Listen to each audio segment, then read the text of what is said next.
민언연의 미디어 탈곡기.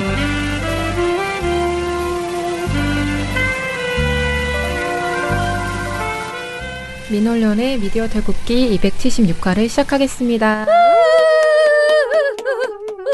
네, 저는 안학내 유민지입니다. 네, 저는 부녀회장 배나은 활동가입니다.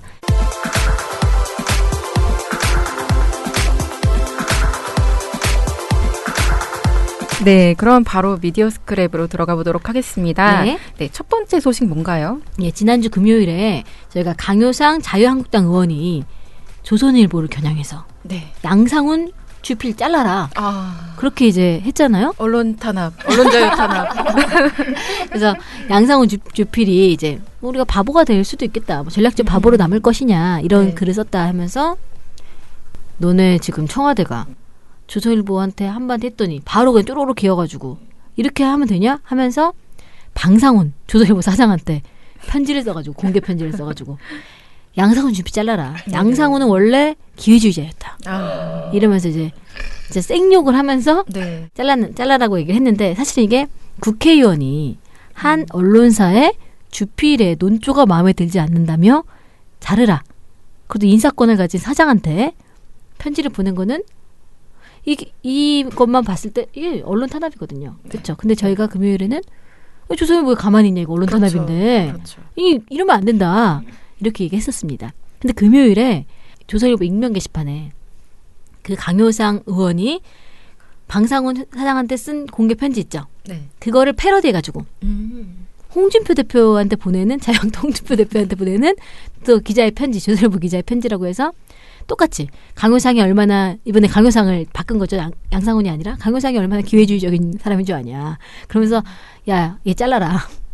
강효상을 잘라라. 이러면서 그 편지를 그러니까 강효상 의원이 쓴 공개 편지를 완전 패러디해서 뒤바꿔가지고 그 강효상 의원을 저격하는 그런 공개 편지를 익명 게시판에 올렸습니다. 그 익명 게시판에는 누구나 글을 쓸 수 있는 건가요? 조선일보 기자입니다. 기자가 네, 쓸 수 조선일보 있는. 내에 있는 네, 내부에서 올라온 얘기입니다. 또 오늘 갖고 온 기사는요. 6월 1일 금요일에 또 나왔던 기사입니다. 조선일보 내부 기자협회, 조선일보 기자협회입니다. 기자협회에서 공식 성명서가 나온 겁니다. 미디어오늘에 실린 김도연 기자의 기사입니다.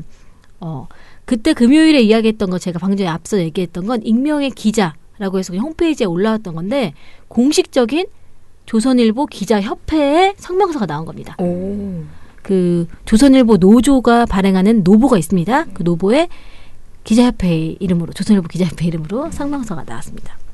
예, 조선일보 기자협회가 낸 성명서에 따르면요.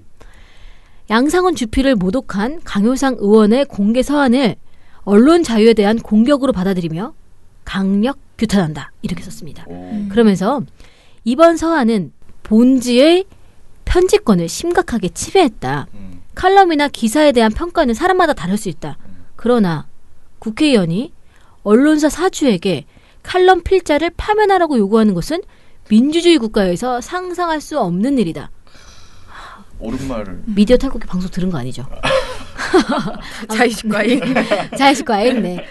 그렇게 썼습니다. 그러면서 더구나 언론인 출신이 그런 요구를 했다는 것은 의도적인 언론 자유 침해를 볼 수 있다. 그러니까 아는 놈이 했다. 그러니까 모르고 한 게 아니라 알면서 했기 때문에 굉장히 의도가 있다. 그렇지. 이렇게 얘기하면서 정치 권력으로 언론을 좌지우지할 수 있다는 위험한 발상에 대해 우려를 하지 않을 수 없다. 이렇게 얘기했고요. 그 강효상 의원이 니네 청와대 대변인 성명 나오고 쫄아서 그렇지? 뭐 이렇게 썼잖아요. 그거에 대해서는 본지가 청와대 대변인의 협박에 굴복했다고 말하는 것도 본지의 신뢰도를 훼손하는 무책임한 발언이다. 강 의원이 지목한 주필 칼럼 바로 옆에는 김의겸 청와대 대변인 논평을 비판하는 칼럼이 함께 실려 있었다. 그런데도 너가 우리 마치 조선일보가 굴복했다는 것처럼 얘기하는 거는 이건 우리에 대한 정말 신뢰도 다 깎아먹는 행위야. 열받아 참을 수 없어. 이렇게 해서 쓴 겁니다. 그리고 또 있습니다. 아, 그래요. 칼럼의 필자를 두고 그러니까 양상훈 아, 이거 재밌겠다. 양상훈 그 주필을 두고 네. 기회주의적 행각, 이중격자 이렇게 운운한 인신공격 역시 책임 있는 정치인 행동이 아니다. 라면서 더 이상 국회의사당을 더럽히지 말고 파면이라는 두 글자를 본인에게 적용하기 바란다. 멋지다. 오늘 세죠. 조선일보 멋지다. 그러면서 마지막에 했습니다. 조선일보 기자들은 사실 보도에 더욱더 신중하고 공정 보도를 위해 노력할 것이라며 그러나 청와대나 야당이 어떤 압박을 하더라도 결코 흔들리지 않을 것이라고 다짐을 했습니다. 이게 정말 중요한데 조선일보 기자들이 정말 사실 보도에 더욱더 신중하고 공정 보도를 위해 노력을 하셔야 되는데 우선은 뭐 선언을 하셨으니까 네. 더 지켜보도록 하고요. 앞으로 어떤 보도가 나온지 따라서 이 성명서를 제가 계속 인용하면서 조선일보 기자들은 사실 보도에 더욱더 신중하고 공정 보도를 위해 노력할 것이다. 라고 했으니까. 근데 그거는 네. 약간 기사 말미에 이렇게 붙어 있는 이 보도 뭐 전제시 뭐 약간 그런 조항 같은 느낌 아닌가요? 덧붙이는 말로 항상 붙어 있는. 네네네. 그럴 수 그리고- 있습니다. 그리고 그 정말 화가 났으면 사설로 까야죠. 왜 기자협회 성명으로만 해요. 관련 보도가 안 나오잖아요 지금. 강효상 관련된 그 멘트들을 항상 따옴표로 잘 받아 써 왔는데. 그럼요. 받아야지. 그죠, 받아야 되죠. 네. 제목으로도 많이 받아 쓰고 했는데. 일부러 했는데 일부러 자기네가 내보내는 거. 이것과 관련해서는 지금 아무 멘트가 하나도 없고. 그러면 제가 말하겠습니다. 조선일보 기자협회 네. 이럴 땐 사설을 내야 된다. 이러면서. 그렇죠. 이거는 사설로 내. 만약에 민주당 의원이 이렇게 했다. 아유. 그러면은요. 이건 일면, 일면의 사설 칼럼입니다. 네. 제목 여당 의원 언론 자유 침해, 네. 언론 탄압. 언론 탄압. 그리고 그다음에 과거에 그 다음 날부터는 문재인이 시켰냐 뭐 이런 거. 독재 정권으로 흘러간다. 네. 뭐. 과거에는 어땠나? 네, 그렇게 과거 팟캐스트 출연 발언 이러면서 나오죠 이제. 네, 그래서 이런 결기를 보도로도 보여주셨으면 하는 바입니다. 네. 다음 소식은요. 선방에 관련 소식입니다. 지금 여론조사 보도가 계속 나오고 있는데요. 관련 보도에 대해서 행정지도 처분이 내려진 게 있다고 해서 말씀을 좀 전달드리려고 합니다. 지난 1일 날 회의가 열렸는데요. MBN 뉴스8에서 좀 특이한 보도를 하나 내놨어요. 보도 제목이 서울시장 누가 나와도 민주당 승리, 김문수 안철수 팽팽. 요런 보도였거든요. 근데 이 보도에서 문제가 됐던 게 뭐냐면요. 여론조사 결과를 전하면서 민주당 후보로 나선 3명 중 누가 나와도 모두 야당 후보를 이기는 것으로 나타났습니다. 하지만 이 여론조사를 한 모집단이 여당 성향이 많은 것으로 나타나 조금 고려를 하고 보셔야 합니다. 라고 김주아 앵커가 덧붙입니다. 근데 그러니까 여론조사 결과가 어떻게 나왔느냐면 박원순 시장이 두 후보를 거의 37%포인트 이상 크게 앞선 걸로 결과가 나왔단 말이에요. 그런데 그 결과를 전하면서 이런 멘트를 덧붙이면 박원순 시장이 실제보다 이렇게 세지 않을 거야. 다 이거 여당 지지하는 사람들이 약간 한 거라 결과가 좀 온당하진 않은 것 같아라는 메시지를 주는 거죠. 그래서 이와 관련해서 권고 결정이 나왔고요. 권영남 위원장은 이렇게 얘기를 했습니다. 이게 여론조사가 국민들의 큰 관심의 대상인데 모집단이 여당 성향이 많은 것으로 나타났다라는 발언은 앵커가 하면 안 되는 발언이다. 그러니까 하지 말아야 될 발언이다라고 지적을 했습니다. 아니 그 중요한 건 뭐냐면 예를 네. 들어서 여론조사 결과 안에 내가 조사를 해봤더니 네. 정말 여당 지지자들이 너무나 많았어. 음. 그러니까 워낙 그래서 예를 들어서 뭐냐면 100% 중에 50% 정도 뭐 여당, 50% 야당 이렇게 모집을 했었어야 되는데 네. 모집을 해봤더니 한 80%가 여당이었던 거야. 모집을 해고 났더니. 네네. 그래서 이거는 그래서 지켜봐야 돼. 원래 성향이랑 맞지 않게 비율이 맞지 않게 지지하는 사람 원래 있는 존재와 맞지 않게 표본이 잘못 수집됐다. 이렇게 얘기한 거거든요. 지금 앵커가. 그런데 결과 그 내용이 없는 거예요. 그 내용이 있으면 얘기할 수 있어요. 근데 앵커가 자의적으로 얘기했다는 거죠. 뭐야? 굉장히 큰 문제가 김주아 앵커가 그냥 무슨 얘기한 근거로? 겁니다. 그러니까 되게 정치적인 근거로. 정치 의도가 되는 거죠. 네. 그러니까 왜냐하면 그런 여론조사 결과에 대해서 말이 많아요. 그러니까 실제 그러했을 수 있습니다. 그렇죠? 근데 이 지금 김주아 앵커의 말은 뭐야?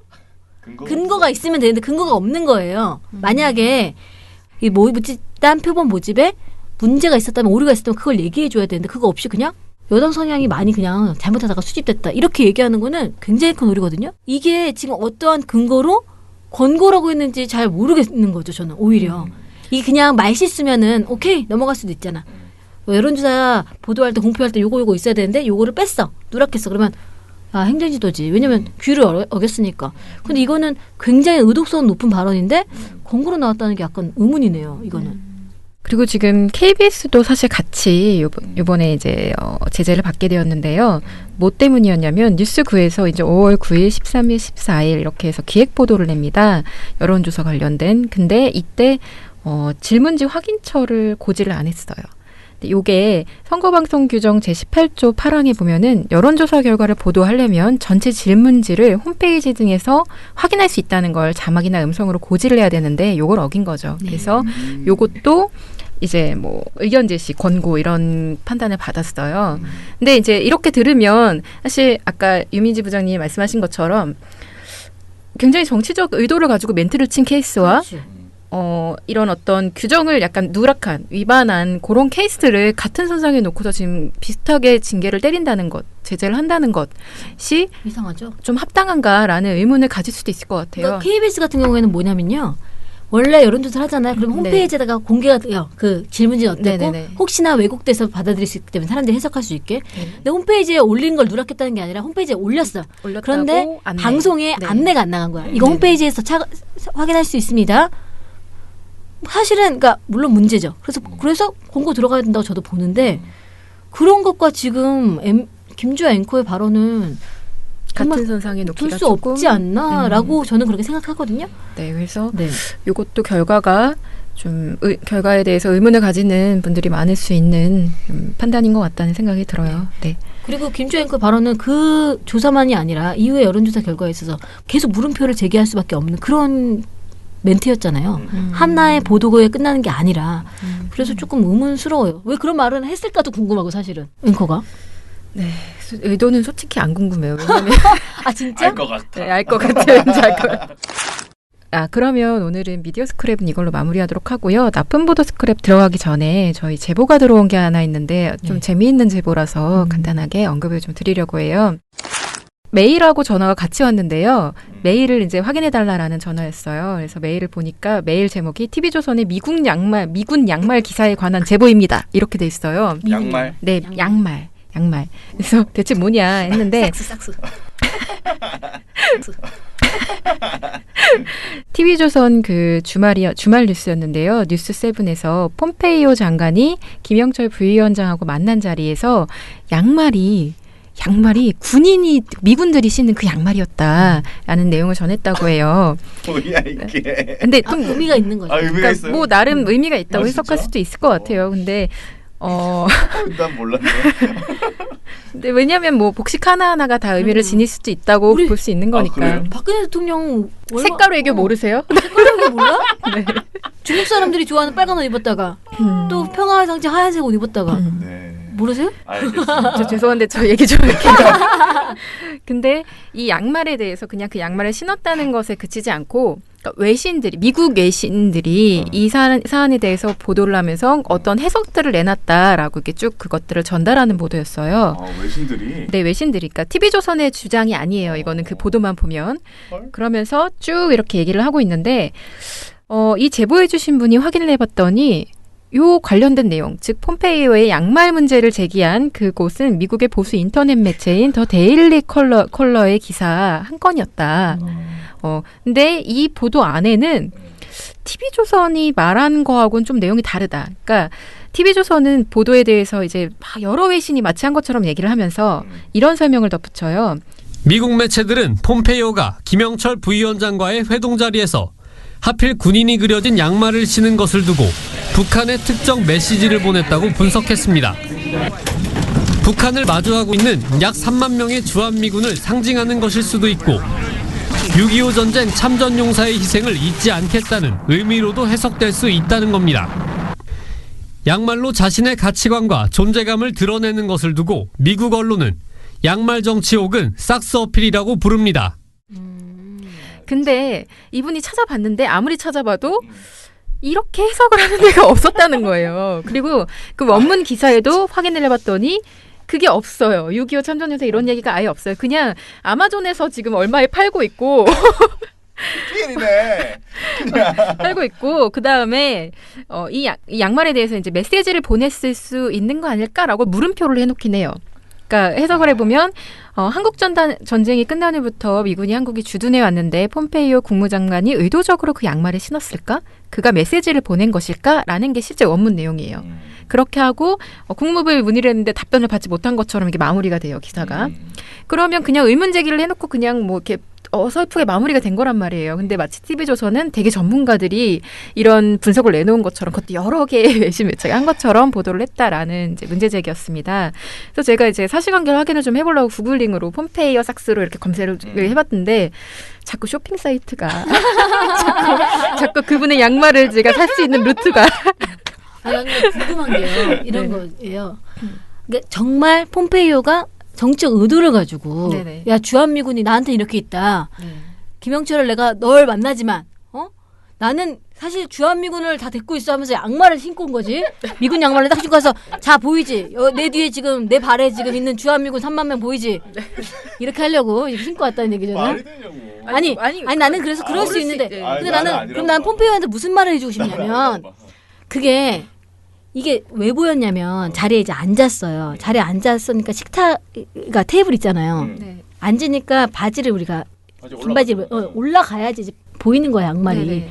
그런데 사진을 찍었는데 그 식탁이 테이블 아래가 비어 있어가지고 양말이 찍힌 거야. 왜냐면 네네. 그때 폼페이오가 다리를 이렇게 살짝 꼬고 앉아가지고 더 올라가서 바지가 그래서 보였어. 보였는데 문제는 뭐냐면 그러면 폼페이오가 야 나한테 지금 내 발에 지금 3만 명이 있어라 할 거였으면은 반바지를 입었어야지. 무슨 말 하시는 거예요? 아니 안 보이는데 내가 보기엔 김영철은 못 봤어. 아니 반바지를 입으면요 양말이 중요하지 않아요. 반바지 보도가 나오기 시작합니다. 왜냐면 양말이 안 보였다니까 김영태 입장에서는. 바지가 아니고 양말 벗어서 위에 식탁에 올려놨어야 돼요. 아니 차라리 워커를 신고 오는가 진짜. 왜 양말을 왜 이렇게 꽁꽁 숨겨놨어? 마음속에 있었나? 3만 명이? 그러니까 아니죠. 그래서 이 보도가 말이 안 되는 거예요. 나도 말이야. 네, 그래서 지금 다른 기사를 찾는데 좀 어려움이 있는데요. 한 번 더 자세하게 확인을 해보고 TV조선이 대체 어느 외신 매체들을 확인을 했는지 검토해서 제보특급 보고서를 쓸 수 있으면 쓰고 그 다음에 좀 자세하게 그 결과를 말씀드리도록 하겠습니다. 저는 언론들이 너무 작은 거에 막 의미를 막 부여해가지고 확대 해석하는 거 있잖아요. 네. 그런 것들이 좀 자제돼야 될 것 같아요. 예를 들어서 폼페이오가 정말 발을 한번 딱 들이댔다. 그러니까 이런 어떤 굉장히 이례적인 뉴스가 되는 거리잖아요. 양말 그러면 벗었다. 뭐 벗었던 거 신발을 벗었던가 예를 들어서 무언가 그건 이상한데? 아니 그러니까 무언가의 어떤 뉴스가 될 만큼 이상한 것들 이상한 거 뉴스. 이상한 행동이 되면은 그게 거기서 메시지가 오는 거거든요. 그럼 있을 수 있잖아요. 거기서 뉴스를 찾는 건 저는 바람직하다고 생각해요. 여기 의미가 있겠구나. 근데 그런 행동이 없었는데 그냥 정말 테이블 아래로 붙인 양말 때문에 뉴스를 냈고 그게 설령 외신에 뭐 두세 곳 보도됐다 하더라도 그럼 TV조선이 판단할 때 그걸 과연 받을 만한 가치가 있는 건가 이런 것도 한번 토론해 볼 여지가 있다고 생각합니다. 안 내야지. 네, 그래서 요거는 지켜보면 될 것 네. 같고요. 그러면 바로 나쁜 보도 스크랩으로 넘어가도록 하겠습니다.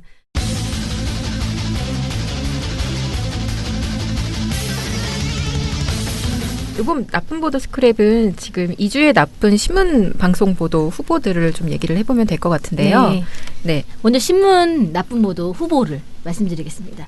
지난 5월 26일 토요일부터 6월 1일 금요일까지 지면 신문에 실린 기사들 중에서 이거 너무 나쁜 보도야 하는 거를 이제 뽑아서 민실위 위원들한테 한번 보내는 건데요. 그래서 순위가 결정됩니다. 자, 첫 번째 제가 보낸 거 뽑아보겠습니다. 5월 26일 조선일보입니다. 조선일보가 토요일에는 토일 조선 이렇게 해가지고 섹션을 내요. 그래서 비면, 그러니까 1면과 2면 있죠. 비면을 딱 첫 페이지가 아래 하단에 누가 더 패륜일까? 누가 더 패륜일까? 이러면서 기사를 소개합니다.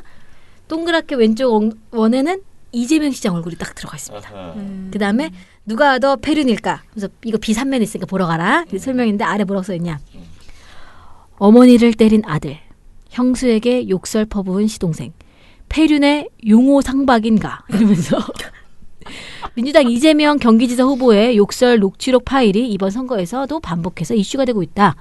그리고 자유한국당은 물론 이 후보를 반대하는 친문이 선봉이다. 진실은 뭘까? 비일면 이렇게 소개했습니다. 그리고 비삼면 넘어가잖아요. 무슨 기사지?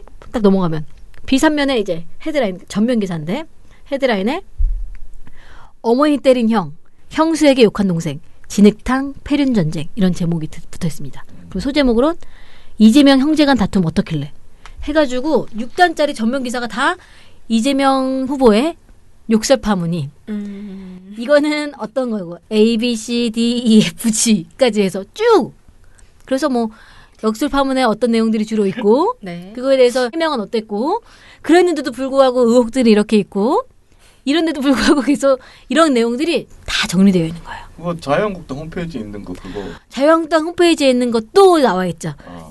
여러분 자유한국당 가면 들을 수 있고 우선 네. 그런 내용 나와 있으면서 어쨌든 이렇게 이재명 경기도지사 후보의 어떤 정책과 공약 아니면 선거 뭐 댐댐 이런 거 전체를 털 수도 있잖아요. 그런 게 아니라 이재명 경기도지사 후보의 그 쌍용 논란만 딱 갖고 와서 지면 전체를 다 채운 겁니다. 이재명 특집이네. 그럼요. 그리고 사진도 크게 나와 있어요. 거기에 형의 주장, 동생의 주장, 형의 주장, 동생의 주장 막 이렇게 되어 있는 겁니다. 네, 그래서 결국에는 형제 간의 다른 주장 막 이렇게 해명 불충분 의혹 키워 정말 키우고 있는 거죠, 조선일보가. 근데 사실 이 논란을 키운 거는 자유한국당이잖아요. 자유한국당이 23일 날 올렸고 24일 날 올렸죠, 홈페이지에. 근데 그 전부터 사실은 13일부터 계속 군불대기를 했어요, 자유한국당이. 나 욕설 파일 들었는데 이거 내가 공개할까? 너무나 심각한데? 공개할까 말까? 유세장에서 틀까 말까 하면서 열흘을 간을 본 거예요. 그래서 그걸 가지고 언론들이 공개도 안 되는데 계속 매일매일 기사를 써줬어요. 그렇지. 그러다가 이제 한 5일 되니까 이제 기사를 안 썼거든, 더 이상. 이제 말이 안 먹히니까. 그러니까 이제 또 5일 뒤에 홈페이지에 올린 겁니다. 홈페이지에 올리고 나니까 또 5일 정도 계속 언론이 이재명 욕설 이렇게 받아쓰고 있는 과정에서 나온 기사입니다. 네. 그런데 보도할 수도 있다고 봐요. 그래, 보도할 수도 있다. 그런데 제목을 누가 더 패륜일까? 사실 저는 제목을 듣고 이재명과 과 남경필의 그쵸? 서로 그러니까 서로 어떤 거 갖고 있나 뭐 이런 건데 그래도 그런 것도 나쁜 거고 패륜이라는 말을 그러면서 야, 쟤네 형제 둘이 싸운다? 그런데 누가 더 패륜일까? 후보가 아니더라도 그런 말을 쓰는 게 과연 맞는가? 언론사가 기사 그 전면을 털어서 굉장히 부적절하다고 봅니다. 그러니까 이재명 후보를 지지하건 하지 않던 간에 뭐 마음에 들건 마음에 들지 않건 간에 이거는 인간에 대한 예의를 상실한 언론 보도가 아닌가 이렇게 좀 생각이 듭니다. 그러니까 뭐 예를 들면 이게 공무 도중에 갑질을 하면서 이런 욕설을 했다던가, 그렇죠. 네, 그런 일이 있다면 당연히 보도를 해야 된다고 생각을 해요. 가족 사이에 어떠한 문제인지 사실 가족 사이 내밀한 부분은 잘 몰라요. 그렇죠. 그런데 그 안에 예를 들어서 더 어떤 뭐 가족 사이의 문제임에도 불구하고 국가나 그러니까 혹은 그게 범죄 공공영역으로 개입해야 될 영역이 있을 네, 수 있어요. 범죄의 분명히. 영역이면 그렇죠? 당연히 그것도 어. 보도의 가치가 있다고도 그렇죠. 볼 수 있는데요. 이게 그렇게 보기에는 좀 애매한 그렇죠. 부분들이 있다는 거죠. 이거는 사실. 그리고 검증 보도인 것처럼 얘기를 하지만 사실 검증을 할 수 없는 내용이기도 하죠. 그렇죠. 네. 들려줬으면 사실 끝이거든요. 네. 그다음에 판단하는 건데 이걸 네. 계속 홍보해 주는 거죠. 이제 정말 대형 홍보가 되고 있는 겁니다. 그런데 이 조선일보가 이 5월 26일자 이 기사를 아까 완전 털어가지고 조롱하는 거. 누가 더 패륜일까? 얘일까? 형이야? 신났네요, 동생이야? 아주. 이렇게 하는 것도 문제인데요. 네. 사실 이 보도를 시작으로 또 한 3일 뒤에는 제목이 뭐냐면 이거는 그 A면, 그러니까 원래 지면에 실린 겁니다. 3일 뒤에는 이재명 비방 광고 잇따라낸 건 친문 3040 여성 카페 이렇게 해서 이재명 또 비방 광고가 냈으니까 그 광고 비방 내용이 뭔지는 또 설명이 좀 돼야 되잖아요. 그래서 좀 설명이 좀 나와 있어요. 그러니까 네. 이재명에 대한 네거티브와 이제 흑색 선정 관련된 그러니까 비난 비방 관련된 게 또 망라되어 있습니다. 거기 기사에. 네. 또 한 번 냈지. 오늘 그 다음날 바로 내면 좀 그러니까 또 3일 정도 기다려요. 3일 기다리면 또 5월 31일에는 제목이 이렇습니다. 따옴표 여배우 아시죠? 따옴표 만난 적 있다. 따옴표 얼마나?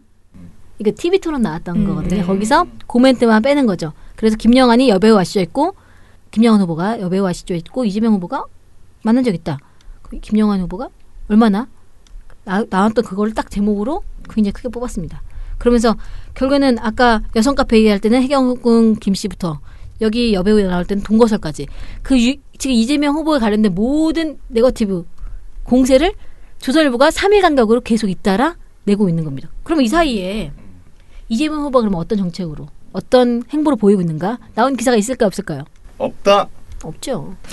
그냥 여러 가지 선거의 전체를 두고 볼 때 뭐 경기도에서는 이런 흐름, 뭐 어디서는 이런 흐름 이렇게 판세 분석. 그냥 거기에 나오는 거론은 있고, 그러니까 지금 조선일보의 이재명은 조선일보에게 이재명 경기도지사 후보란 네거티브 흑색 전전, 패륜과 해경군 김 씨와 그 동거와 모든 것이 총망라된 도덕적 결함을 갖고 있는 사람으로 지금 3일에 한 번꼴로 계속 나오고 있는 겁니다. 그래서 이 조선일보 보도 어때요? 나쁜 보도 뽑힐만 하죠. 네. 그래서 후보로 올리셨군요. 네. 네. 그렇습니다. 그 두 번째 또 하나 갖고 왔습니다. 하나는요. 중앙일보예요. 예전에 저희가 김문수 후보 얘기하면서 중앙일보가 김문수를 너무 홀대해 김문수 후보를 이런 얘기 한번 한 적이 있어요. 네네. 김문수 후보 사진은 조그맣게 내고 그러면서 김문수 후보 출범했는데도 선거 출범시도 안 달아주고 마치 없는 사람 취급해가지고 그러면서 계속 단일화만 얘기한다. 그런 얘기 한 적 있죠. 네. 맞아요. 그런데 이번에 또 그때 문제가 됐던 칼럼이 강찬호의 논설위원회 간다. 강찬호의 정치 속으로 해서 강찬호가 이제 김문수를 만났는데 원래는 김문수나 이렇게 누구 만나면 한참 좀 인터뷰를 해줘야 되는데 김문수 후보에게 딱 질문 4가지만 하고 나머지 모든 그 전체 지면 기사거든요. 모든 내용이 단일화는 왜 안 하나? 단일화를 왜 안 할까? 단일화를 해야 되는데 단일화를 안 한 이유는 아주 정치적 그 나쁜 의도가 있고 단일화 해야지 빨리 해. 이렇게 끝났어요. 그게 5월 2일자 기사예요. 네네.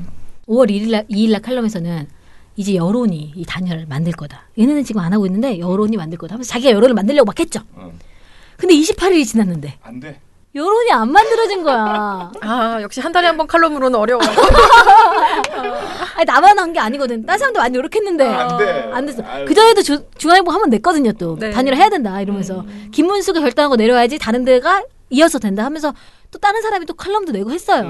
그런데 안 먹혀. 아이고. 열받지? 그럼 어떻게 해야 돼? 또 써야지. 자, 5월 30일자 중앙일보 칼럼 제목은 뭐냐면 김문수 안철수 후보 단일화 가능성 있을까 없을까? 이게 제목입니다. 아 가능성 있을까 없을까가 제목이에요? 저는 거짓말을 하지 않습니다. 가능성 있을까 없을까? 와. 이게 제목입니다. 이거 제가 말했죠. 전면 지면이에요. 전면 이거 털어서. 전면 턴 거예요. 와. 그러면서 대단하다. 이게 칼럼 내용이 뭐냐면 관훈 클럽 토론회가 있었어요. 근데 거기서 김문수가 단일화 없다 이렇게 얘기했거든요. 네. 근데 그 전날 상황부터 시작해요. 전날에는 단일화를 받고 그런 것들 제안하기로 했다는 거예요. 그래서 그 얘기가 쫙 나와요. 근데 갑자기 그 다음날 김문수 후보가 나가서 안 하겠다 했다는 거예요. 왜 그럴까? 그럼 또 김문수 후보에게 전화 인터뷰를 또 하죠. 그랬더니 나는 단일화 할 수도 있는데 안철수 후보가 마치 내가 이제 죽으면 내가 알아서 이제 사그라들면 단일화 되는 것처럼 말하니까 손뼉도 안 맞는데 뭘 단일화 하냐. 나 기분 나빠서 못하겠다. 뭐 이런 식으로 얘기한 거죠.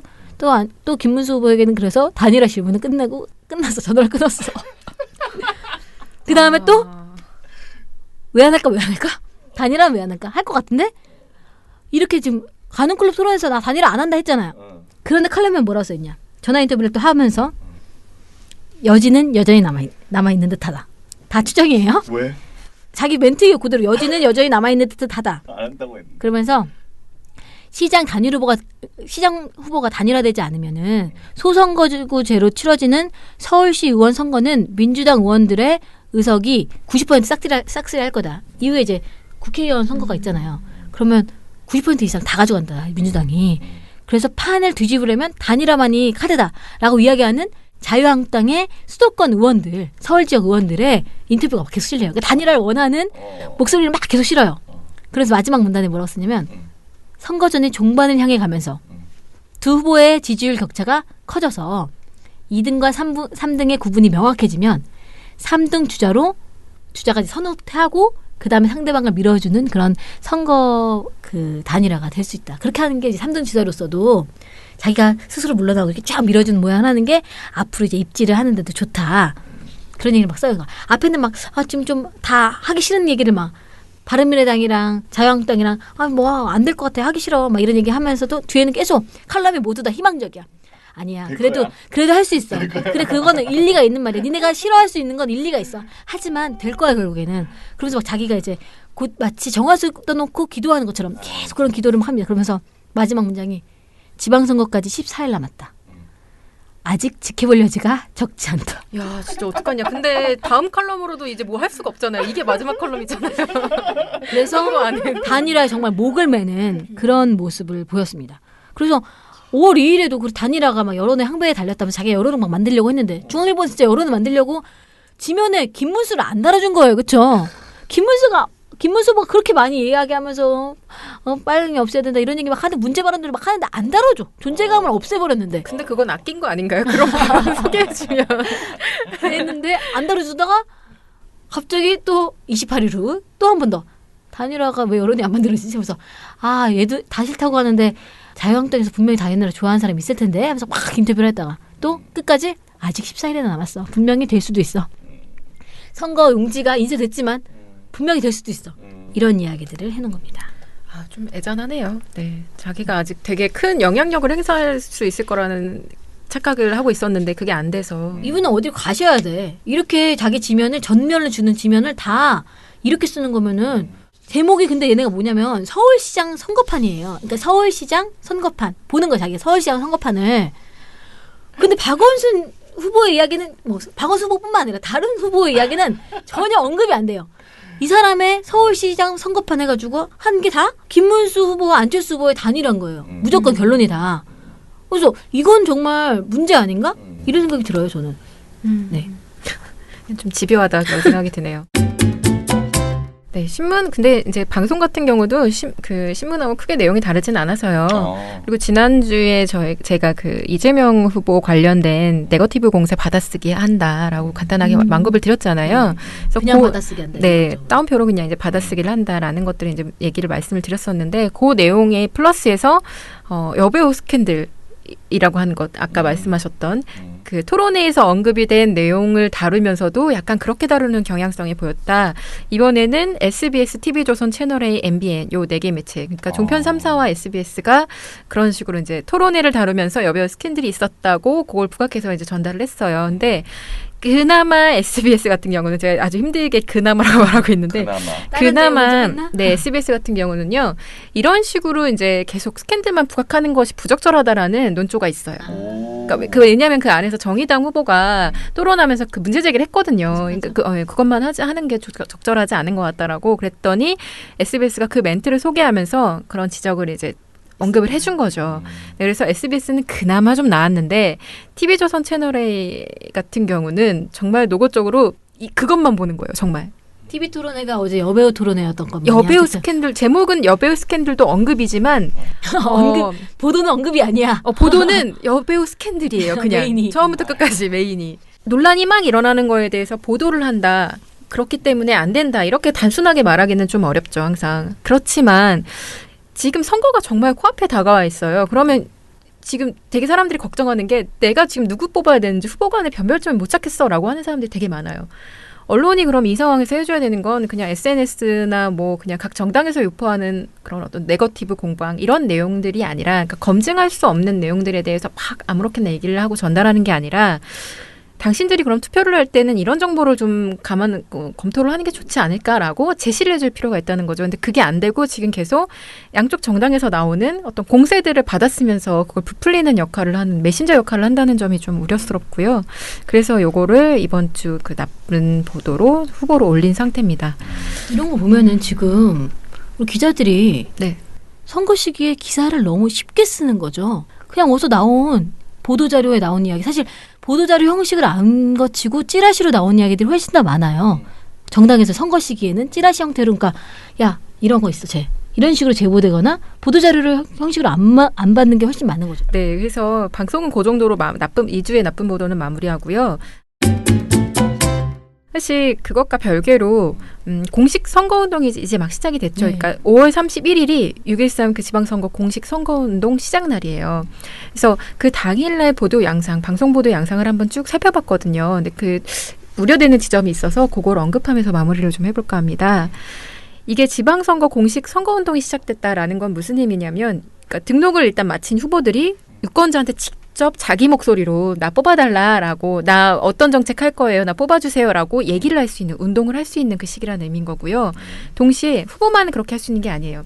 내가 지지하는 후보에 대해서 유권자도 공개된 자리에서 막 얘기할 수 있는 되게 중요한 시기입니다. 근데 이 시기에 지금 첫날 관련 보도 저녁 종합 뉴스들을 봤는데요. 이상하게 그러니까 유세 현장 풍경을 자꾸 스케치해서 보여주는 보도가 너무 많은 거 아닌가라는 고민이 들었어요. 현장 그러니까, 스케치가 너무 많다. 네, 근데 사실 그 현장 스케치라는 건 뭐냐면 각 후보가 선거 구호를 이제 하고 있는 것들을 보여주고 그다음에 각 정당의 어떤 선거 전략을 보여주는 거예요.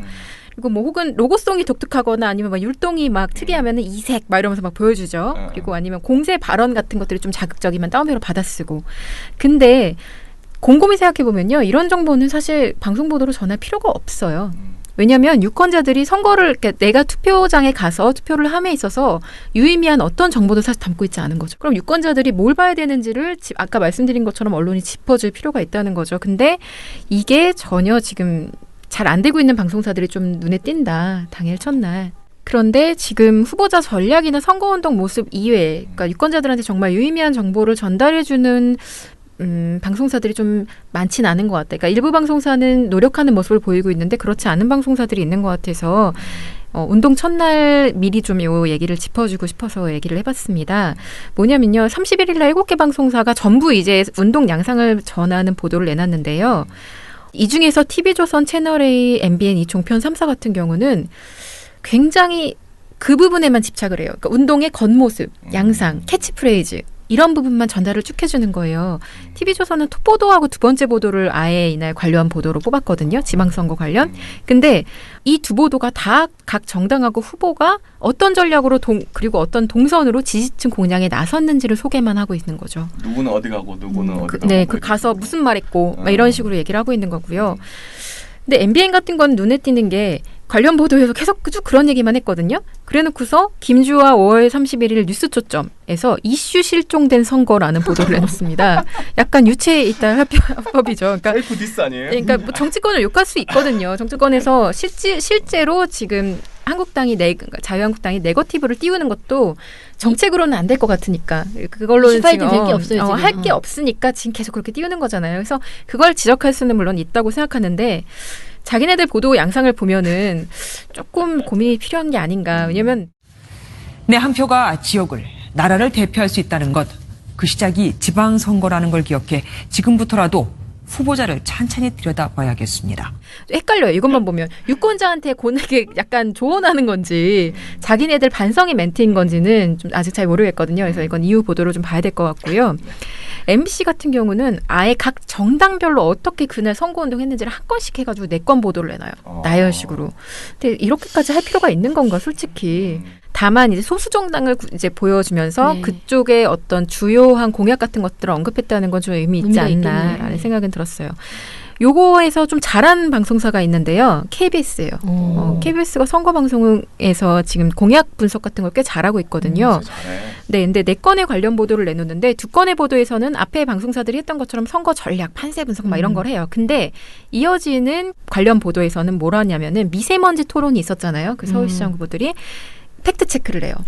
후보들이 막 했던 그 주장들에 대해서 팩트 체크를 해주고 그 다음 보도에서는 6.13 후보자 재산, 부동산 내역은 이렇게 하면서 후보자들의 재산 내역하고 부동산 현황에 대한 분석 현황을 전달을 해줍니다. 근데 방송 보도로만 전하기는 좀 짧잖아요. 그러니까 보도 내용 안에서 KBS 뉴스 홈페이지랑 지방선거 데이터룸 클릭하면 볼 수 있다고 정보까지 전달을 해줍니다. 그래서 지금 KBS 안에서 선거 관련돼서 데이터를 분석하는 그런 팀을 운영하고 있고 그것들을 계속 유권자들에게 보여줄 거라고 하는 내용이 담겨 있는 거네요. 네, 그렇죠? 그래서 좀 눈에 많이 띄었고요. SBS는 지금 한국 매니페스토 그 실천본부하고 같이요. 주요 후보들의 강점과 약점을 짚어본다고 하는 그 스왓 분석이라는 걸 시작을 하고 있어요.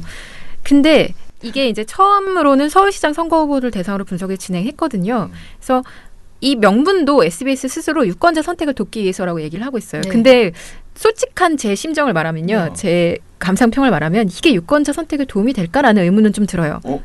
왜냐하면 이게 이제 강점, 약점 막 이런 것들을 이렇게 짚는 거잖아요. 스왓이라는 게. 근데 박원순 후보에 대한 스왓 분석 한번 들려드릴게요. 이번에는 주요 후보의 강점과 약점 또 확장성과 관련된 외부적인 기회와 위험 요인을 나눠보는 스와트 분석입니다. 먼저 박원순 후보입니다. 현직 시장이라는 안정감과 또 온건하면서도 개혁적인 이미지가 강점인데 삼선 도전의 피로감과 미세먼지 대책 전시행정 논란 등이 약점입니다.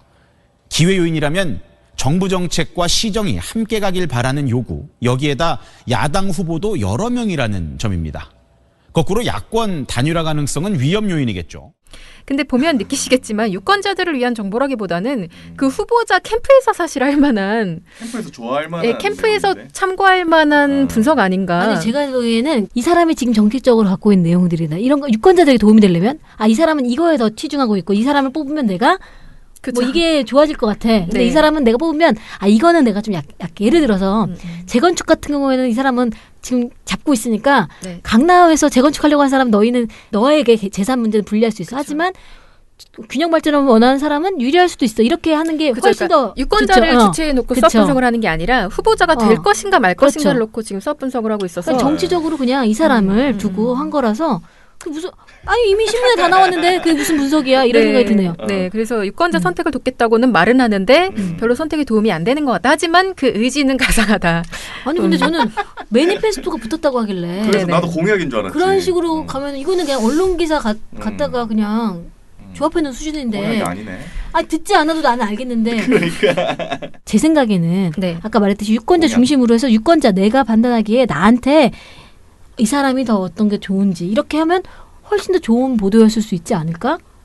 네. 뭐 이런 꿈을 꿔봅니다. 네, 그래서 좀 한계를 보이고 있는 상황인 음. 것이고요.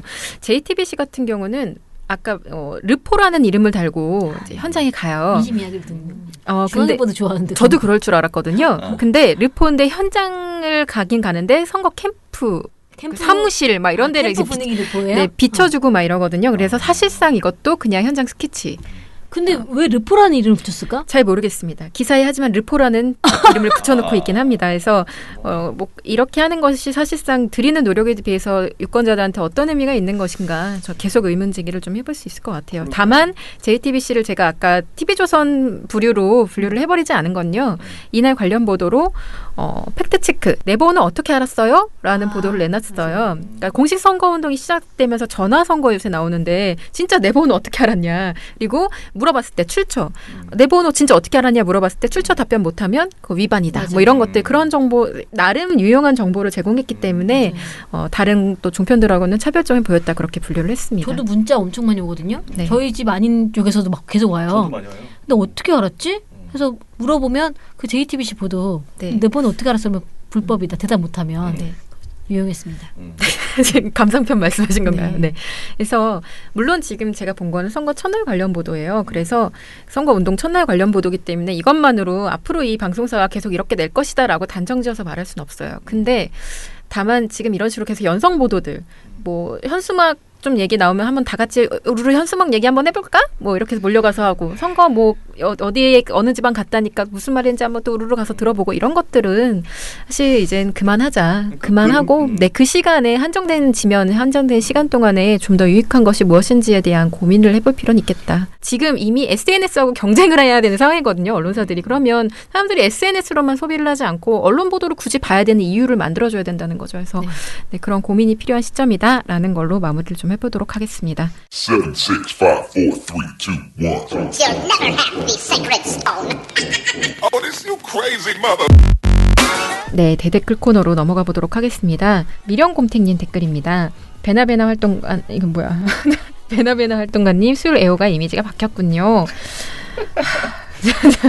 기쁜 한숨. 네, 그러면서 지난 대선 다음날 과음하고 결근을 했던 그 이후로 이런 이미지가 생긴 것 같다라고 분석을 해주셨어요. 이런 분석까지 해주셨나요? 네, 정말 감사합니다. 네, 근데 솔직히 말하면 이건 미령곰탱님이 계속 유포하셔서 확산되고 있는 게 아닌가 그런 생각은 들고요. 네, 안주는 이미 충분히 많이 먹고 있습니다. 네, 그래서 민원련 팟캐스트 게시판에 한해서만 시방위를 점 찍지 않게 시방을 해제 부탁드린다 이렇게 말씀을 해주셨어요. 근데 시방이 이거 저희 마음대로 해제할 수는 없는 거죠. 팟빵에다가 팟빵의 지원을 정책 그 부분이라. 근데 저희 것 때문에 또 팟빵 정책을 바꾸라고 하기가 좀 그래서 그냥 점을 찍어주세요. 네. 네, 이러면서 팟빵 시방이 할 때 발음이 구수해진다라는 멘트까지 해주셨습니다. 자, 트러스노어님은요. 금요일 방송 때만 해도 우리 부녀회장님이 어디 고민이 있으신가 아니면 아프셨나 갈수록 가라앉히네 이런 큰 걱정을 했는데 아마 NG를 들으셨나 보죠. 그래서 특히 3.16화에 출근하고 싶었다라는 것이 그 의미가 뭘까 또 아픈 상상을 하게 만들었다 했는데 이게 편집에 의한 것인 게 NG를 듣고 나서 드러났다. 이런 것을 두고 악마의 편집이라고 하는 거다 하고 이 PD님이 저격하신 거죠. 그렇죠. 네. 제가 이빨만 보이면 그 부분을 잘라버렸어요. 네. 네, 그래서 이 PD님이 편집으로 부녀회장님을 전혀 다른 사람으로 만들고 있다. 이거 뒷습니다. 그렇죠? 자, 그래서 이번 금요일 NG분만 보면 부녀회장님과 유 부장님이 따로 시사 코미디 만담을 해도 되겠다. 그런 만담이 있었나요? 하면 하는 거죠. 뭐 엔지니어 뭐. 엔지니어. 네, 엔지니어. 시니어의 세상에. 그래서 엔지니어라고 했는데 엔지니어로 받은 거. 네. 그랬더니 이분이 그런 얘기도 해주셨어요. 모모녀 이렇게 하는 프레임 좋지 않은데 또 여기서 이렇게 또 이런 적격한 지적도 해주시네요. 역시. 네. 알겠습니다. 네, 그리고 프리아 색상님은요 제보를 해주신 것 같아요. 그래서 TV조선 이게 뭐죠? TV조선 뉴스라고 되어 있는데 이게 어느 프로그램인지 확인을 좀 해봐야 될 것 같아요. 근데 송영무 CVID가 궁극적 목표라는 이제 큰 따옴표로 된 보도인데요. 송 장관님이 정말 이렇게 말한 게 맞느냐. 실제 TV조선 보도를 보면 그렇게 된 것 같은데 확인을 좀 해야 될 것 같다라고 말씀을 해주셨어요. 그래서 이거는 보도를 보고 한번 정리를 해보면 될 것 같습니다. 네, 알려주셔서 감사합니다. 선거를 이제 거의 다가오고 이제 국민 정사회담도 얼마 남지 않았고요. 그래서 민원연도 제보가 굉장히 많이 오는 것 같아요. 더 그렇죠. 그래서 여러분들께 청취자분들께서도 혹시 보시다가 이건 좀 민원연이 한번 확인해줬으면 좋겠다 하는 게 있으면 제보해주시면은 더 많은 것들을 저희가 다 보지 못하는 미처 놓쳤던 부분도 할 수 있을 것 같아요. 그래서 이제 얼마 남지 않았습니다. 여러분도 힘내시고 저희도 힘내고 해서 좋은 성과를 만들어 갔으면 좋겠습니다. 네, 그러면 오늘 민원연 미디어 탈곡기는 여기서 마무리하도록 하겠습니다. 그리고 저희 내일 지금 선거 중간 토론회 있잖아요. 맞아요. 저희가 네. 선거 중간평가 토론회를 이제 진행을 할 예정인데요. 선거를 바로 일주일 앞두고. 네. 2시에 언론노조 회의실에서 자기 영역에서 봤던 이제 문제보도 양상들을 한번 짚고 가보자라는 의미에서 이제 정리하는 시간을 가지기로 했습니다. 근데 너무 이게 사실 토론회가 굉장히 급하게 준비됐잖아요. 우리가 선거 시기를 앞두고 너무 선거 보도가 없고 그리고 보도 양상에 굉장히 문제가 좀 있어서 선거 앞두고 좀 얘기를 해야겠다 해서 급하게 잡힌 토론회입니다. 그래서 중간평가니까 뭐 여러 가지 이야기들이 나올 것 같은데요. 그런 이야기들을 여러분들과 나눌 수 있는 시간이 되었으면 좋겠네요. 시간이 되시는 분은 내일 2시에 그 프레스센터에 있는 언론노조 회의실에 오셔서 들으셔도 됩니다. 직접 오시면 더 좋고요. 네, 그러면 민원연 미디어 탈곡기는 오늘 여기서 마무리하도록 하겠습니다. 민원연 미디어 탈곡기는 내일도 열심히 털어드리겠습니다. 탈탈탈 안녕.